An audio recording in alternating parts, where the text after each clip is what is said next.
tema que parece simples, mas não é tão simples, mas vou tentar explicar do jeito mais resumido possível. Obrigações naturais. Então, vamos lá. Introduções. O que eu quero me propor primeiro, né, apresentar para a gente? Antes de a gente discutir o que seria uma obrigação natural e a qual tipo de outras obrigações ele se contrapõe, eu acho que é legal a gente pegar o que é obrigação e um pouco mais atrás, é, tanto no direito romano quanto no direito civil brasileiro, para a gente tentar primeiro achar alguma aproximação desse conceito base, para depois iniciar esse estudo um pouco mais específico. Todos os manuais de direito romano que eu peguei, não sei se vocês conseguem ver, mas eu estou com o Matheus Marrone aqui, eu tenho o Thomas Marco também, até os outros manuais que eu usei, Caio Mário, Bevilacqua, todos eles citaram esse fragmento específico das Institutas de Justiniano. Institutas 3 Principium. Então, eu deixei aqui o texto original e a tradução feita por mim. Eu não garanto que seja mais certa, mas eu acho que dá para entender mais ou menos o que quer dizer. Então, a obrigação é um vínculo jurídico pelo qual se constrange alguém a prestar algo, segundo as nossas leis civis. Esse conceito romano é mais ou menos, não se mutou, né, entre aspas, considerando a doutrina romana e a doutrina civil brasileira atual. Tanto que o próprio Bevilacqua, ele comenta de um jeito um pouco mais chique, mas ele comenta basicamente a mesma coisa. É um liame, né, uma submissão a uma regra, a uma conduta, que forçosamente se impõe. E essa conduta é uma prestação, que é traçada pelo senso moral, pelas religiões, pela lei, etc. Tendo isso em mente, a gente pode estabelecer que a obrigação em si, como o próprio Thomas Mark gosta de estabelecer, é um liame jurídico pelo qual duas partes, um que é o polo dos credores, o outro dos polos dos devedores, no qual o polo dos devedores tem que realizar um objeto, que é a prestação. E essa prestação pode ser dar, fazer, não fazer, entre diversos tipos obrigacionais.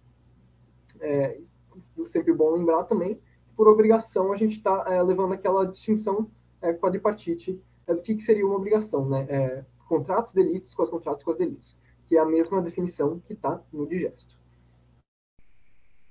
Obrigações naturais. Vendo o que a gente viu, o que é uma obrigação, que esse liame jurídico que pode exigir de outrem um comportamento específico, a gente chega nessa divisão pelas obrigações naturais. O Moreira Alves, ele coloca as obrigações naturais como uma subclassificação de quanto ao vínculo jurídico que liga as partes. Então, eu transcrevi a parte do manual dele, né? Tradicionalmente conceitou as obrigações naturais como aquelas que, embora desprovidas de uma axiom in personam, é bom lembrar isso, que no direito das obrigações, as axios, né? A lei se faz entre dois polos, né? Entre duas partes, de uma axiom in persona para uma obrigação intuito personae. Então, desprovidas de axiom, porém produzem certos efeitos jurídicos. Da mesma forma, o Matheus Marrone, que é esse daqui, desse manual grandão que eu estou, conceitua de um jeito um pouco mais diferente, eu diria.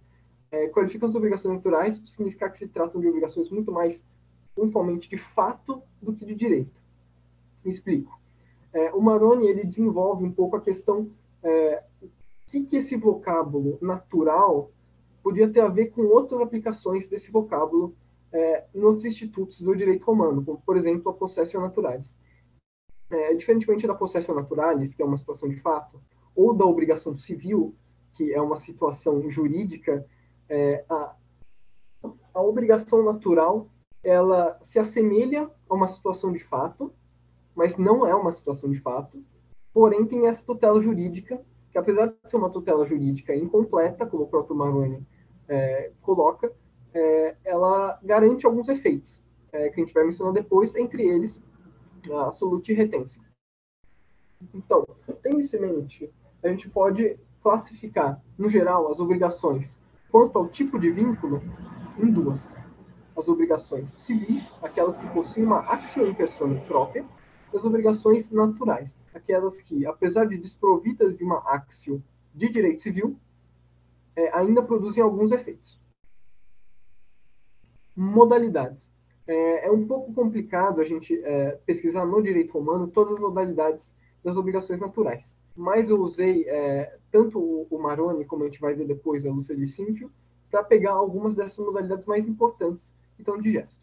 Então, como eu vou explicar no próximo slide, a Lúcia de Cíntio, ela cita o Burdesi, eu acho que faz essa divisão entre como surgem essas obrigações que não se pode, não se tem uma axio para se exigir essa prestação.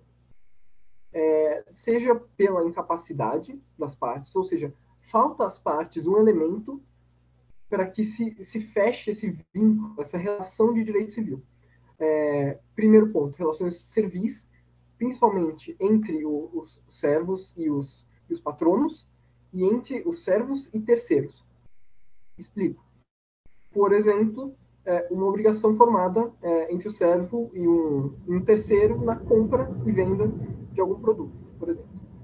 Segundo lugar, alien iuris, filhos família, ou seja, relação entre filhos família e intradomum, o próprio Maroni usa essa expressão, se eu não me engano, persona in causa mancipi, que são aqueles casos nos quais vai ser processada uma emancipação, mas ainda não é feita a terceira venda, se eu não me engano.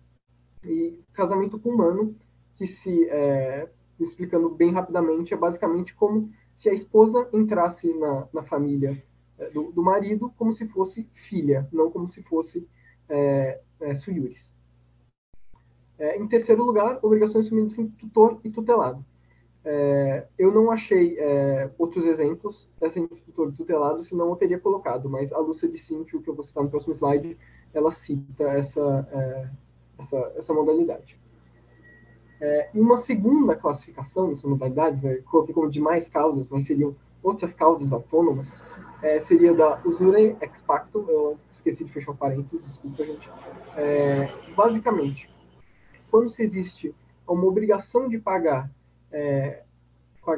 juros, e nessa obrigação de pagar juros coexistem uma obrigação feita conforme o direito civil e uma obrigação feita por mero pacto, ou seja, não exigível civilmente, aquilo que se paga, achando ter se pagado o todo, enfim, se paga a parte que é realmente devida e a parte que, por ser formada por pacto, em tese não seria devida. Mas aquilo que se paga desses juros estabelecidos por pacto, ele não pode ser reavido, absolute retenção. A sentença de absolução injusta também é citada pela de Cíntio, pelo Burdesi, que é basicamente quando você tem o pagamento espontâneo sem ainda existe a dispendência da causa. Então, são, na verdade, duas situações. Quando existe essa decisão, mas essa decisão é revista posteriormente, ou quando ainda não julgada, existe esse pagamento espontâneo, mas posteriormente essa decisão é revogada e não se exige mais o crédito. Aquilo que foi pago, seja na pendência de uma decisão judicial, seja com uma decisão judicial que é favorável ao devedor, mas que foi pago da mesma forma, também possui esse efeito da absolute retenção. E obrigações contraídas após a captis diminúcio. Eu gostaria de incluir esse naquele primeiro setor, mas a causa que me fez colocar esse em demais causas, basicamente pelo fato de que a origem, né, dessa falta de capacidade civil é posterior. Então, quando você tem essa diminuição de status, por conseguinte, as obrigações assumidas antes, né, após, desculpa, essa captis diminúcio, acabam se amoldando ao status da pessoa que contraiu essa obrigação. Então, efeitos, que eu acho que é a parte mais importante. Absolute retenção, que eu cansei de falar, mas eu vou explicar. Basicamente, se você paga uma coisa, uma obrigação natural, prestação que você faz dessa obrigação natural não pode ser revista, ela não pode ser devolvida como se fosse, como se tivesse pagamento indevido. Por quê? Porque existe a obrigação, ou seja, a obrigação natural continua sendo uma obrigação. Só que o liame jurídico de garantia dessa obrigação, haftung, como falaria na doutrina mais moderna do direito civil, não existe essa possibilidade de você exigir a obrigação. Então, a obrigação juridicamente existe, a prestação é devida, só que não existem meios jurídicos de você exigi-la. Então, havendo pagamento espontâneo, existe essa retenção do pagamento, que não existe nenhum tipo de pagamento indevido. Segunda característica, por serem obrigações que existem juridicamente, mas apenas não podem ser judicialmente exigidas, elas podem sofrer novação, bem como podem ser contrapostas a dívidas civis por os casos de compensatio. Terceiro efeito, né?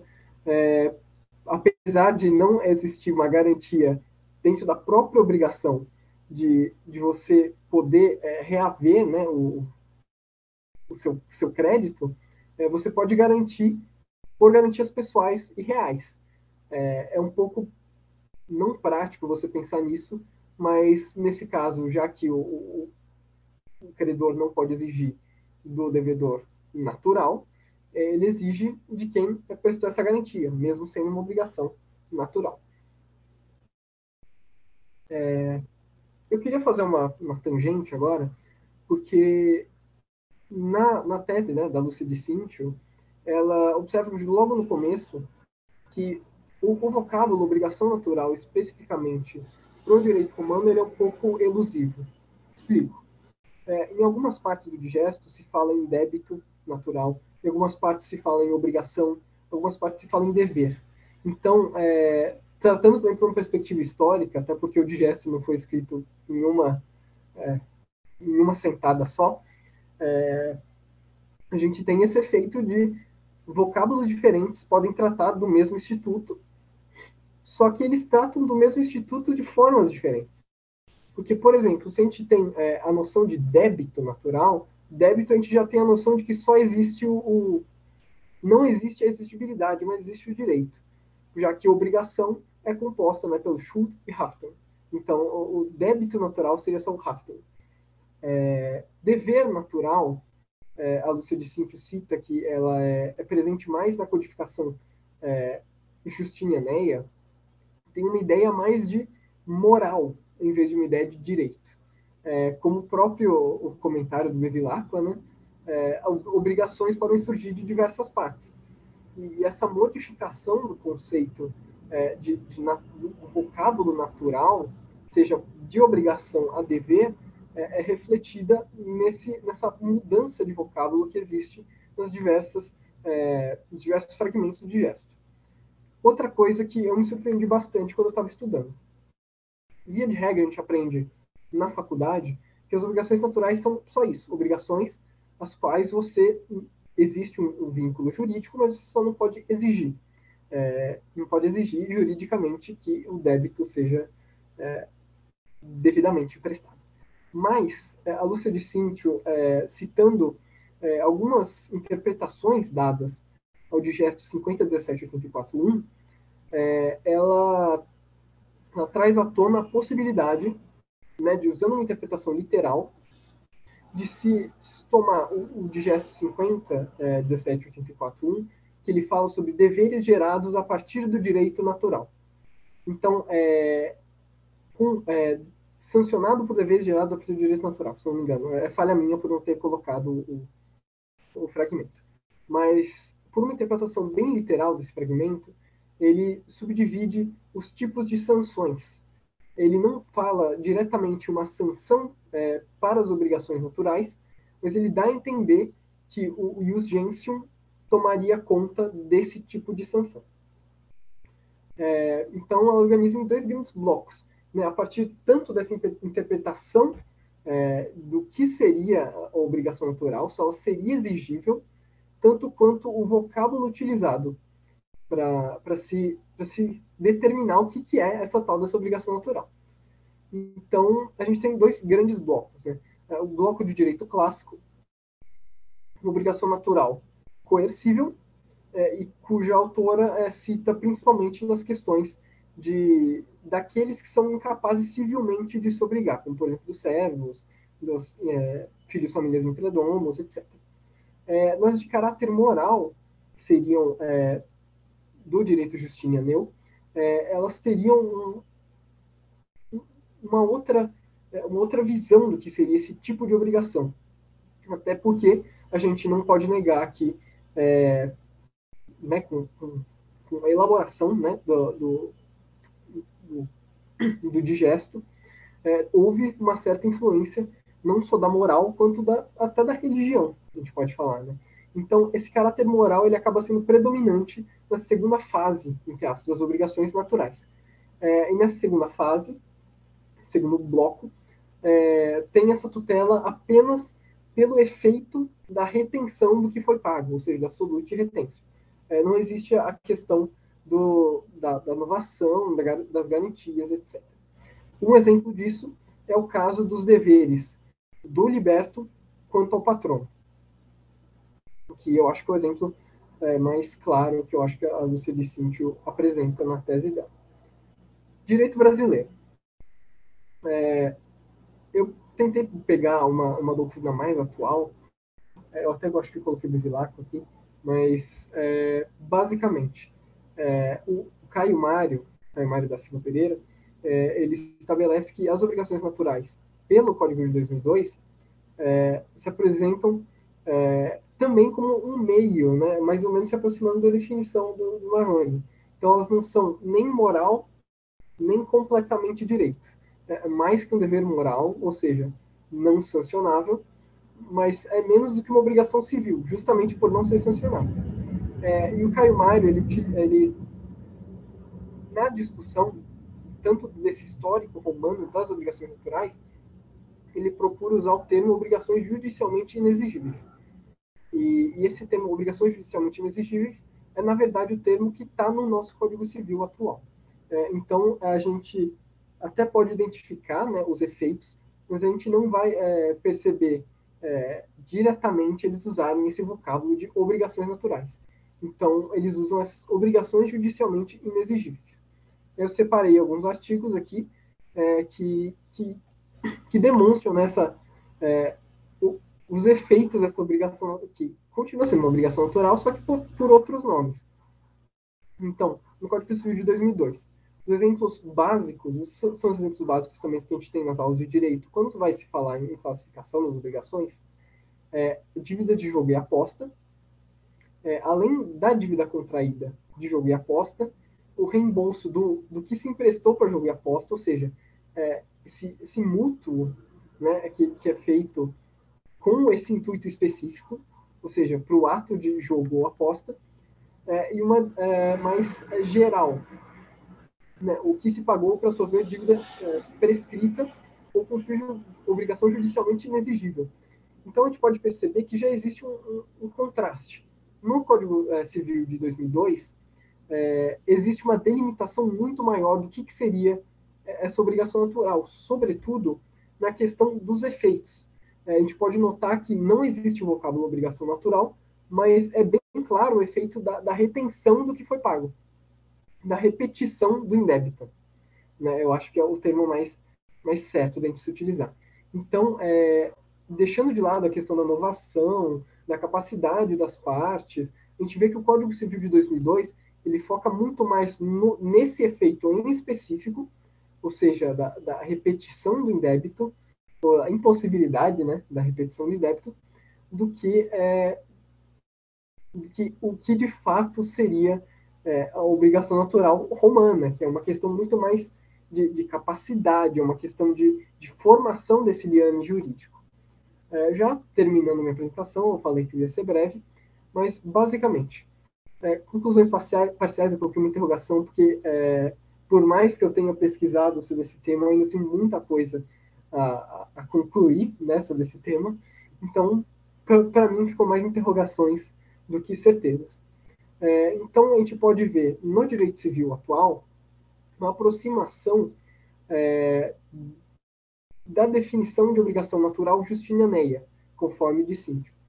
Seria, basicamente, situações de tutela muito mais morais do que civis. Explico. No Código Civil Brasileiro, como a gente viu, se tutelam por esse efeito da repetição do indébito, jogo e aposta que moralmente são atividades indesejáveis, entre aspas, e também com uma situação de punição do indivíduo que deixou de exercer o seu direito a exigir a sua obrigação, a sua prestação, que é o caso da prescrição, né, da ação. Quanto no direito romano, essa questão de você não poder exigir o que foi pago, muito mais uma questão do status da parte, ela é mais do indivíduo, não do controle moral que você quer que a sociedade, né, que as leis impõem. No Código Civil atual não existe essa delimitação também por termos do que é uma obrigação natural, tendo esse vocábulo obrigações judicialmente inexigíveis por uma ampla gama, né, de situações, quanto às situações de gesto, tanto pelo Marrone quanto pelo de Cíncio, são bem restritas à aplicação. E, além disso, um ponto, eu acho que de convergência entre os dois, que eu acho mais interessante, que seja no direito romano, seja no direito civil moderno, a constante das obrigações naturais são sempre esse efeito da impossibilidade de repetição do indébito. E isso eu achei muito interessante porque é um aspecto que se conservou. Apesar das mudanças do paradigma moral, para que servem as obrigações naturais, essa constante, para mim, é no mínimo interessante. Eu acho que é isso, gente. Falei pouco, eu sei que eu não falei muito, mas espero que vocês tenham gostado da minha apresentação. Dúvidas, vocês podem perguntar para mim também. Eu tenho várias dúvidas, mas se eu conseguir responder, fico à disposição.